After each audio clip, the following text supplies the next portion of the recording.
Hello friends, my name is MK Reddy and in this video we will be discussing about Citizen Charter. We all know that Citizen Charter is one of the most important topics in governance. So we will try to discuss these aspects in this video. As you could see on the screen, components of Citizen Charter, what are the various things that are there in the Citizen Charter, and features, what are the various features that are there in the Citizen Charter. Six principles of Citizen Charter. In 1990s, there was a Citizen Charter movement and they focused on six principles. So we'll be discussing about what are the six principles of Citizen Charter and shortcomings of Citizen Charter. What are the drawbacks and what needs to be improved. We'll be discussing about the negative aspects or drawbacks of Citizen Charter, and most importantly, we will also discuss what are the various measures that are required to make sure Citizen Charter is more effective. And finally, we will discuss way forward, which is also called as a save at the model, and we'll also discuss some of the recommendations of the second ARC, second administrative reforms, recommendations to ensure greater governance and good governance in India. You may be wondering why I called Sevatha model as way forward, because this Sevatha model provides greater clarity and provides so much of tools and inputs to ensure citizen charter is more effective. My dear friends, now we will see the syllabus, not full syllabus, partial syllabus, where the citizen charter is mentioned in governance. As you could see on the screen, citizen charter, it is mentioned here. So there was so much of stress on administration and dividing politics and administration in late the 19th century. And in 20th century, there is so much of stress on bringing more effective public administration and ensuring greater efficiency and accountability and transparency of the governmental services. And one of the aspects that emerged in late 20th century is governance in late 1990s, early 1990s. And this citizen charter also emerged in early 1990s only. So we'll be discussing all those aspects in this video. So as you could see on the screen, the citizen charter, they ask so many questions on this topic in UPSC public examinations. So we'll see some of the previous questions in this. This is the question they asked in 2019 with respect to citizen charter in the mains examination from governance part. So as you could see, my dear friends, explain the basic principles. What? Basic principles of citizen charter movement. So they are asking about what are the basic principles of citizen charter movement and bring out its importance. So there are two segments, two layers of questions. There are two questions in this one question. One is what are the basic principles that are there with the citizen charter movement, and other is its importance. So we'll discuss after completion of this video. You will be able to answer this question. And the other question, as you could see on the screen, my dear friends, it was asked in 2018. So means citizen charter is an ideal instrument of organizational transparency and accountability. But it has its own limitations. Identify the limitations and suggest measures for greater effectiveness of the citizen charter. So there are three questions in this one question. So they are asking about why this citizen charter provides or tries to be more idealistic, and it also says about it provides for organizational transparency and accountability, and it is also saying what it is not having without any drawbacks. So we have to discuss about drawbacks also, drawbacks also in this answer. And most importantly, to answer these limitations or drawbacks, we have to ensure we have to provide some measures like save out the model. So and various governmental steps taken by the government to ensure more effectiveness and transferability, like RTI and other, making some recommendations by the second ARC and implementing those and save out the model. So these are the kind of measures that we can mention in the answer. So these questions signify us to understand citizen charter. Why? Because in governance, most important parts are this basic aspects of governance. In among these basic aspects, citizen charter is one of the most important. So before we discuss about the six principles citizen charter movement, now we'll try to understand what is citizen charter. What is citizen charter? So you may be wondering about what is this all about, citizen charter, why it is needed. So the answer is it is a document. What citizen charter is document? Like say this is a document and it provides some things. So this citizen charter is what? It is a document. It is a paper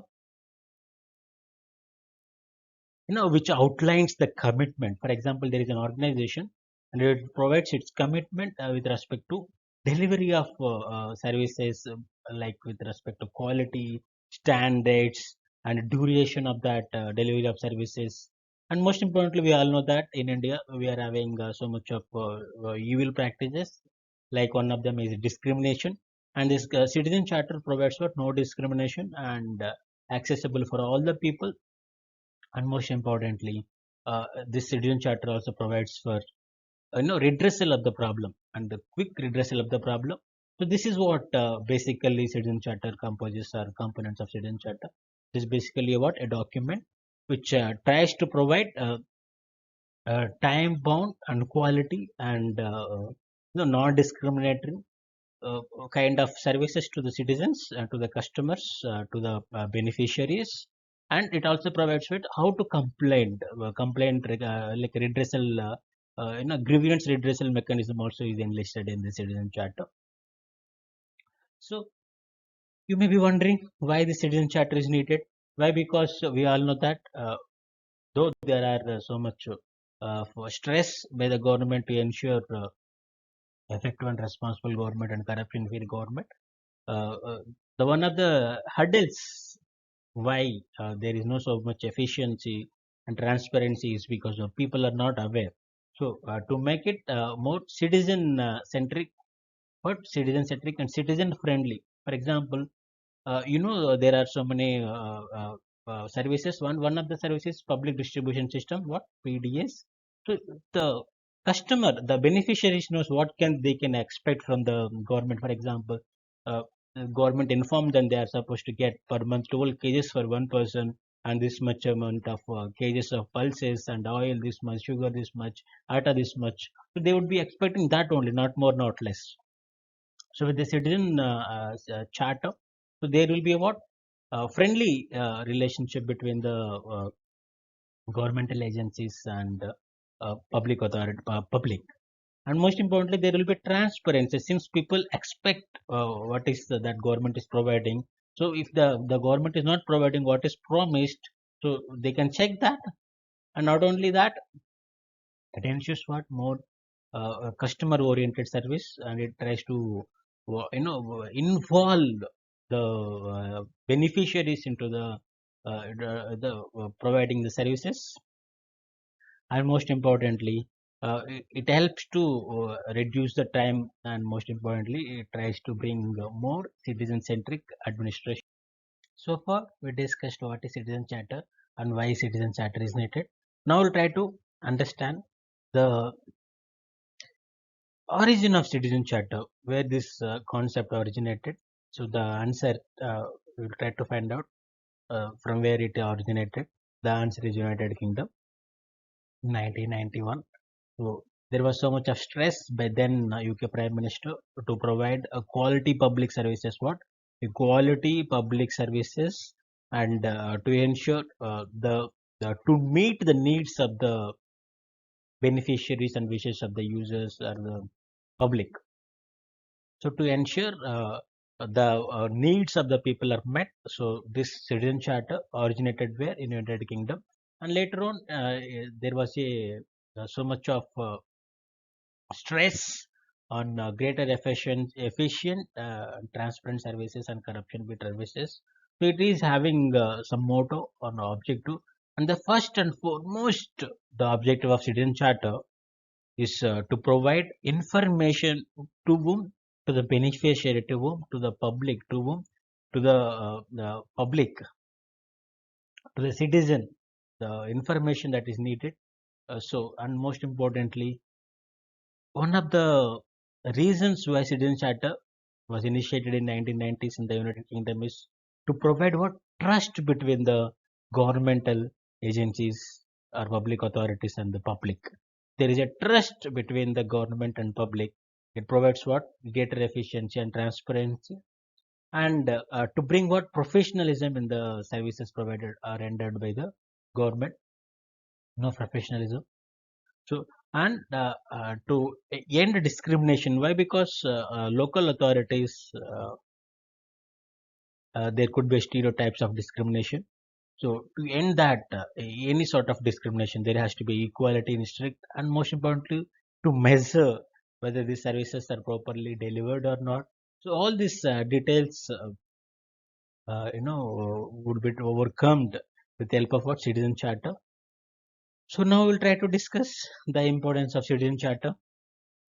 So why Citizen Charter is needed also provides answer to make government more responsive to meet the needs of the citizens and to have the credibility to the government. Why? Because government has so many things. So if it outlines what it promises and if it delivers, it increases what? Credibility of the government. And we all know that at ground level there are small level of corruption to ensure that corruption free governmental services. And one of the aspects that is lacking in the public administration is participation of the beneficiaries or participation of the citizens. So this citizen charter provides what? This participation thing in the administration. So what are the kind of things, services that we expect from the government? So this signifies the importance of citizen charter. So now we will try to understand the citizen charter movement in 1990s. After that, in European countries, in Australia, in Canada, in some of the global countries, leading global countries, there was a movement. So with respect to citizen charter, so this movement stressed on some principles, and as you could see, these are the 6 principles. It tried to what? Stress on providing a transparency and qualitative services and corruption-free services. The the first, the kind of principle that this citizen charter movement stressed on is quality, choice, standards, value, accountability, and transparency. These are the things that this try to stress on. These are the 6 various principles. This try to ensure, be it value, accountability, transparency, and the standards, choice, and quality. The citizen charter tries to include or involve to ensure this kind of things are ensured while providing the services to the citizens. So now we'll try to understand how the citizen charter got evolved in India. So we all know that India also try to ensure maximum governance and minimum government, and to ensure that governance is also taken roots in India in 1990s. One of the steps that India took is Citizen Charter. So in 1997, this Citizen Charter movement also somehow influenced India, and this was we could see in India ever since 1997. There was a plan. There was a conference. It is called as a action plan for effective and responsive government, and it tries to provide certain measures that to be adopted by the central and state level governments, and it also signifies to formulate what? Citizen charters for the central governments and state level governments. And there was one department which is called as a DARPG, as you could see on the screen, my dear friends, the Department of Administrative Reforms and Public Grievances in Government of India. DARPG came into existence, and it took the task of formulating, coordinating, and operationalizing the citizen charters in India. And there was so much of question what this citizen charter should include. What are the kind of like percent 6 principles of citizen charter movement? It's about transparency, choice, quality, standards. So in India, what are the various things that has to be mentioned in the citizen charter? Why? Because it's not that easy. It's why? Because citizen charter is a vision document, promising document which outlines the objective, aim. So it has to be very careful. So this DRPG came up with what has to be included in this citizen charter. So these are the 6 things that the citizen charter of any governmental organization, be it at central level, state level, or local level, has to consist of. It has to provide what vision and mission statement of that service, and details of business transacted by the organization, which means what are the various details, and details of clients, which means beneficiaries, who are the beneficiaries of particular scheme, and it provides us the kind of services, details about all the services that client receives, and details of grievance redress mechanism, how to access it. It does not just provide about vision document, it also provides what, how, for example, if they're not functioning well, if there is a misgovernance or misconduct, how they can approach with the complaint. So it also provides what redressal of mechanism, grievance redressal mechanism, and it also provides lastly the what a citizen, what a customer or a service beneficiary can expect from the particular body or authority. So these are the things that citizen charter tries to provide. So it also involves the kind of involvement of citizens in the formulation of citizen charter.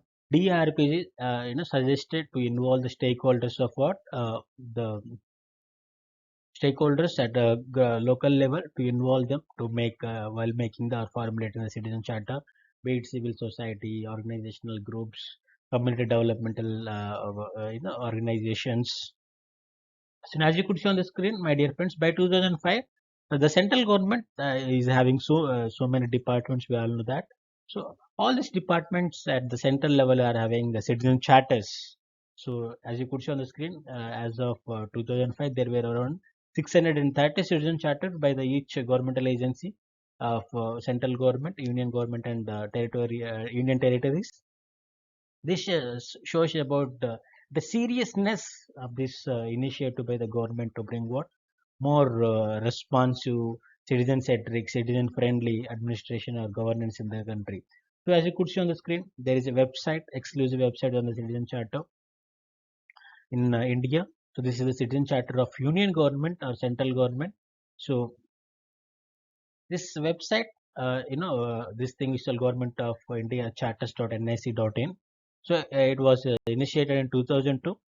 It provides the vision document and the commitment, all these things to all the central governmental ministries and departments and organizations, and it provides the fundamental information, and it provides the how to resolve the issues also. So not just the central government, state governments are also having citizen charter. Even panchayats are also municipalities are having citizen charter. So almost all the central governmental agencies, departments are having effective citizen charter, and they are having websites, definite document, and state governments are also came up with their own citizen charters. So you may be wondering then why there are still some lacking or problematic area in the citizen charter. So now we'll try to see the various problems that are attached to the citizen charter. And the first and foremost problem in the effective implementation of this charter and citizen charter is the persons who formulate the citizen charter are not trained. Why? Because and those involved in executing the citizen charter thing also, they're not efficiently or adequately trained, and most importantly people are not aware that there is something which is called citizen charter. As far as I am concerned, before preparing for UPSC, I was not aware of there is something which is called as a citizen charter. So there is a lack of awareness among the people, particularly those who are illiterate, those who are at uh, village level, those who are remote areas. And some of the provisions and one of the other drawback about the citizen charter is some of the provisions, the vision or objective is unrealistic. It says so much of idealism, not like realistic. So the problem, this is the most important of all the problems of citizen charter. The concept, what is citizen charter? Why it was why it was adopted is not properly understood by the citizens, by the governmental agencies, by the public authorities, by the implementing authorities. So now we will try to understand the ways to improve the citizen charter in India. So the first and foremost is through implementing the second ARC recommendations. We will discuss these recommendations separately in another video. So and there is one Sevatha model.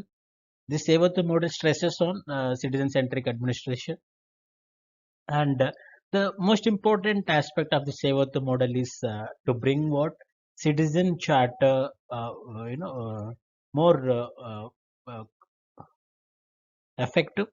It tries to make citizen charter more effective, and the public and the beneficiary should be well informed, and they should be participative in the governance. So the citizen charter has to be more effective. As per Sevatha model. And the Sevath model also stresses, secondly, grievance redressal mechanism has to improve, and most importantly, and lastly, capacity building of service delivery. Why? Because governmental has to, come up with upgrading the capabilities of the, its services. So these are the various things that we can, with help of all these things, we can improve our citizen charter in India. We'll discuss what is the Sevata model separately in other video. So and another thing, to make citizen charter more efficient is to providing adequate or minimum training, at least 2 to 3 days training for the implementing authorities, and involving the stakeholders truly, not on paper, be it civil societies, be it organizations, be it people, while formulating the citizen charter. And not just that, the citizen charter is not legally binding and not compulsory. So there should be a provision of compulsorily to have a citizen charter, and there should be legal backing also to make sure that the citizen charter is more effective and efficient. And another area that is needs to be improved is uh, the will of the political will and administrative will, to ensure the citizen charter is taken seriously by the governmental authorities, by the people, by the various stakeholders, to bring what citizen-centric administration, and quick redressal of the problems, and providing the information, and ensuring what greater democracy in India, and providing what these services which are rendered by the government meets the needs of the people, which means the needs of the people also has to be kept in mind while formulating the citizen charter also, and providing the choices services is one of the key aspect which is so much neglected in India, has to be addressed. So I hope this citizen charter uh, is clearly understood. um, so we'll come up with in another video, another topic, and thank you for watching.